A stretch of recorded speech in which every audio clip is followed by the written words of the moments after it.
Guys good morning, welcome back to my another video. तो कैसे हैं आप लोग? उम्मीद करती हूँ अच्छे होंगे, स्वस्थ होंगे, मस्त होंगे और अपनी पढ़ाई बहुत अच्छे से कर रहे होंगे। और यहाँ आज मेरे दिन की शुरुआत ऐसा रही कि सुबह सुबह मैगी से हो गई थी। चाय वगैरह हुई थी लेकिन वो मैं रिकॉर्ड नहीं कर पाई थी। और फिर मैंने मैगी बनाई थी 11 बजे, क्योंकि आज मुझे क्लास 9 का NCERT पूरा कंप्लीट करना था। सो आज मैंने सोचा कि नहीं, सब कुछ छोड़ छाड़ के टारगेट इसी को लेते हैं। 2 चैप्टर मेरे कंप्लीट थे, बाकी के 6 चैप्टर मैंने कल कंप्लीट ही किए हैं और ये वॉइस ओवर मैं आज दे रही हूँ। तो यहाँ मैं सुबह ऐसा था कि मॉर्निंग में 11 बजे के समथिंग मैगी बना ली और फिर वो खा लिया और उसके बाद फिर मैं पढ़ने बैठी थी। फिर मैं NCERT कवर कर रही थी। यहाँ पे ना मुझे करते करते पता है आपको 3:30 बज गए थे। फिर मैंने सोचा कि नहीं, अब नहा लिया जाए, क्योंकि 2 दिन से मैं सोच रही थी, अभी मेरी पूरी तरह चोट सही नहीं हुई है ना, तो फिर मैं ढंग से नहा भी नहीं पाती। तो फिर मुझे सर्द होना था, इसलिए मैंने बहुत मुश्किल से कैसे भी करके सर वर धो के नहाया। और नहाने के बाद फिर मैं आई थी, तो अब तो लेट हो गई थी ऑब्वियसली, तो फिर मैंने खाना नहीं बनाया। मैं एक गिलास वही सत्तू लेके आती हूँ जो आप मुझे देख रहे हो अभी मिलाते हुए, तो वो मैं एक गिलास सत्तू बना के सत्तू पीती हूँ। और उसको पीने के बाद अब घाव भी था तो उसको भी मुझे सही करना था, तो फिर मैंने उसकी ड्रेसिंग की, पैर में जो मेरी चोट है उसकी, और वो करके फिर मैंने उसमें दवाई वगैरह लगा के बैठी। और दर्द ने ना मुझे एक चीज़ और ज़िंदगी की सिखा दी, और मैं अपना एक्सपीरियंस आप लोगों के साथ शेयर कर रही हूँ कि एक वक्त तक ही सारे नाते रिश्ते सब कुछ होते हैं। एक वक्त के बाद ना आपके लिए कोई नहीं बचता, कोई नहीं होता है। सिर्फ आप खुद के लिए ही खुद होते हो, क्योंकि आपके अलावा और कोई आपका नहीं होता।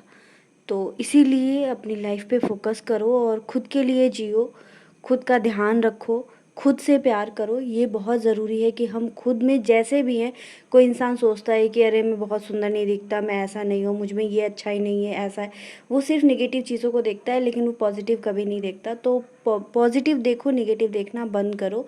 जो हो आप वो बहुत अच्छे हो, किसी के पास वो भी नहीं रहता। तो खुद से प्यार करना सीखिए।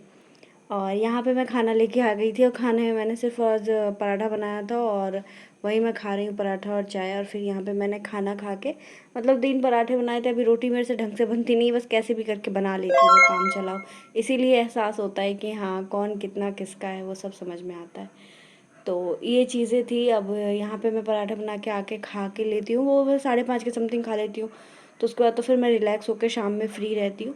तो 7:30 बजे के समथिंग में बैठती हूँ फिर से पढ़ने के लिए। लेकिन अभी मेरा क्योंकि कंप्लीट नहीं हुआ था, और आज का मेरा टारगेट था कि किसी भी हाल में मुझे क्लास 9 कंप्लीट करना है।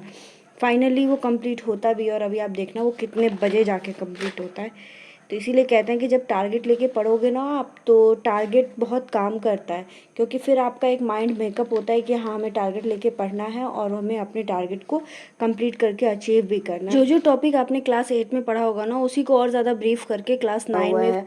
जैसे कि आपको उसमें मिश्रण मिलेगा, विलयन मिलेगा, समांगी मिश्रण मिलेगा, विषमांगी मिलेगा, निलंबन, कोलाइड, ये सब चीज़ें आपको पढ़ने के लिए मिलेगा। धातु अधातु मिलेगा, उपधातु मिलेगा, फिर भौतिक राशियाँ। मैंने मतलब ओवरऑल मैंने सिर्फ वो पोर्शन पढ़ा है जहाँ से एग्ज़ाम में क्वेश्चंस आते हैं।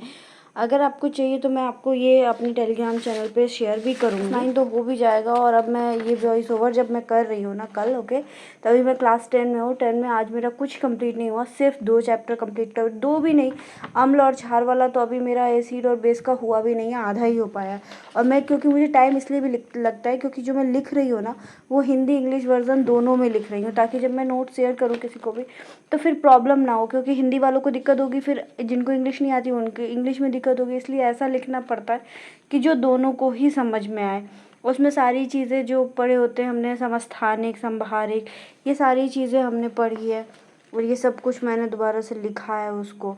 अच्छा, और एक चीज़ आप लोग भी मुझे कमेंट में बताइएगा ज़रूर, एक क्वेश्चन आपके लिए है, जीवित कोशिका की खोज किसने की थी और कब की थी? ये एक क्वेश्चन है, अगर आपको जवाब पता है तो कमेंट में ज़रूर दीजिएगा, ठीक है।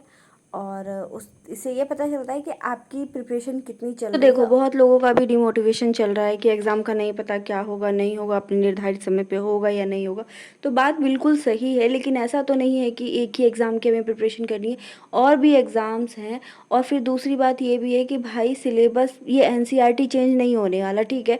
NCERT तो हमें पढ़ना ही है, चाहे किसी भी जगह जाओ तो वो बेस तो वही देता है। क्यों ना तब तक हम GK GS वाले पोर्शन को स्ट्रॉन्ग कर ले, वो हमारे लिए अच्छा रहेगा। जब नोटिफिकेशन सेशन आ जाएगा तो उसके बाद हम अपना मेन पेपर कंप्लीट करेंगे। और जीके जीएस में तो सभी चीज़ें पढ़नी ही है, ज्योग्राफी हो गया, हिस्ट्री हो गया, बिहार स्पेशल हो गया, साइंस का पोर्शन हो गया, तो तब तक हम एनसीईआरटी से उसको कवर कर लेते हैं। और जानते हैं इसी बीच में ना मुझे भूख लग गई थी, क्योंकि मैं तो 5 बजे की खाई हुई थी, यहाँ 1:30-2 बज गए थे, तो फिर मुझे भूख लग गई। अपने पेट का इलाज करते हुए 2 पराठे और थोड़ी सी चाय बना ली और बस वही मैंने खा लिया। उसके बाद दोबारा मैंने स्टडी स्लॉट्स स्टार्ट किया और अभी रात के देखो मैं दिखाऊंगी अभी आपको 2:50 हो रहे हैं और ये मतलब 3 बज गया था मुझे सब कुछ करते करते, और एटलीस्ट मैं तब जाके बेड पे गई थी और फिर मैं सोई थी। लेकिन हाँ, ये सुकून था दिल में कि चलो मेरा कंप्लीट हुआ। तो टारगेट लेके पढ़ने से ये होता है कि अगर आपने ठान ली ना, वो आपका कंप्लीट होके ही रहेगा। तो इसीलिए टारगेट लेके पढ़िए, आप लोग भी मेहनत कीजिए, ठीक है। और मिलते हैं, अगर आपको मेरी वीडियो अच्छी लगती है तो लाइक ज़रूर कीजिएगा, शेयर कीजिएगा अपने दोस्तों में और सब्सक्राइब भी ज़रूर से कीजिएगा, ठीक है। तो मिलते हैं एक नेक्स्ट ब्लॉग में, बाय बाय।